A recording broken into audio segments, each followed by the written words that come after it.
kukicha maumivu mwilini. Kila nikifanya kazi na pambana na jituma, haki yangu nadhulumiwa. Nifanye nini sielewi, matatizo yashaniandama. Nyota imezima ghafla, riziki hakuna, hata pesa sioni. Hivi kasla siwani na wewe uko wapi?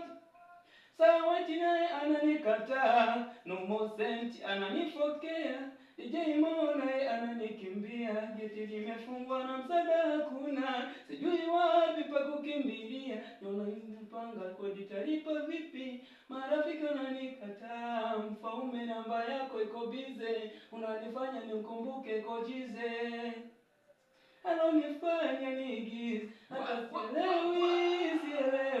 sielewi, nishachanganyikiwa. Nimekumbuka hata bibi alisema, elimu funguo wa maisha. Bwana kama hivi yangu. Jamaa yangu kama hivi yani boko inakolea sana. Wewe unakunywa mayai sana wewe. Kama kawaida. Kuna vikukuku vipochopocho kibao pale yani. Unawapata madada wakali wako pale. Yani wako pale savana.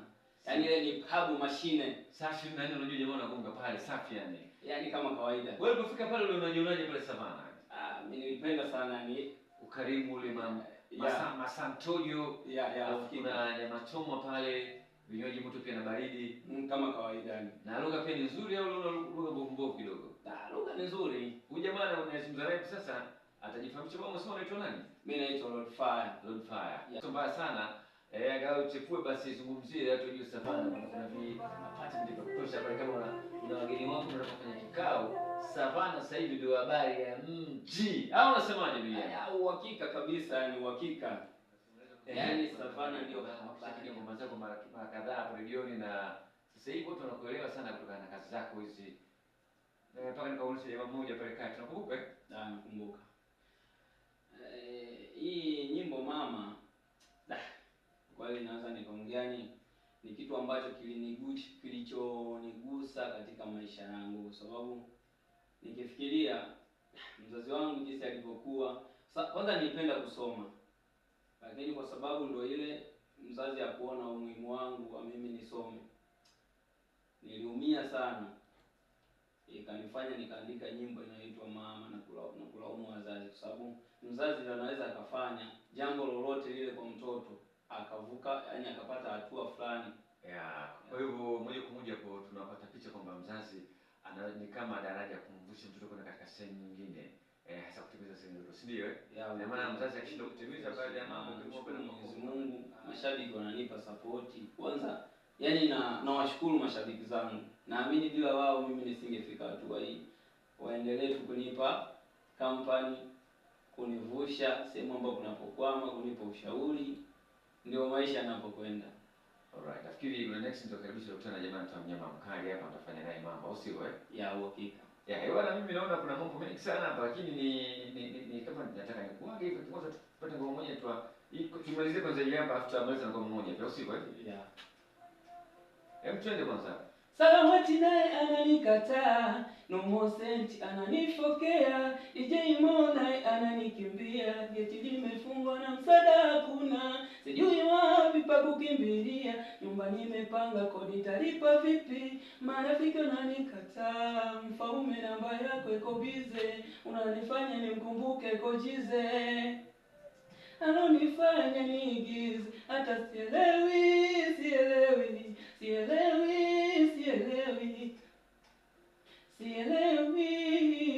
nishachanganyikiwa. Ndio hapo uko vizuri sana mtu wangu. Anashambulia yuko jamaa. Bwana tayari nafungo umeshatupa. Maisha gani haya? Nyumba sina, kiwanja sina, sanifanye nini mimi? Ewe mama, nakulaumu sana. Ewe baba mama, mmeniumiza sana.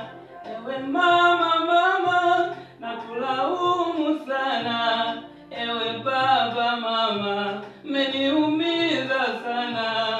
Ewe mama, nakulaumu sana. sijakusikia nyimbo za kuwalaumu wazazi, lakini wewe jamaa umeweza kutunga nyimbo ya kuwalaumu wazazi.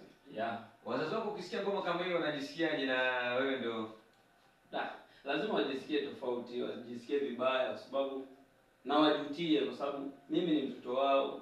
Like kama ningesoma inawezekana hata kwao maisha yangewezekana kwa mepesi. Kwa hiyo hata kwa dingi unaweza kupiga ngoma hii mbele ya dingi. Inapigwa tu. Dingi anaweza kukumind kweli? Hapana, sababu yeye mwenyewe anajua kanuni ya sanaa ni nini na ubunifu ndo kazi yake.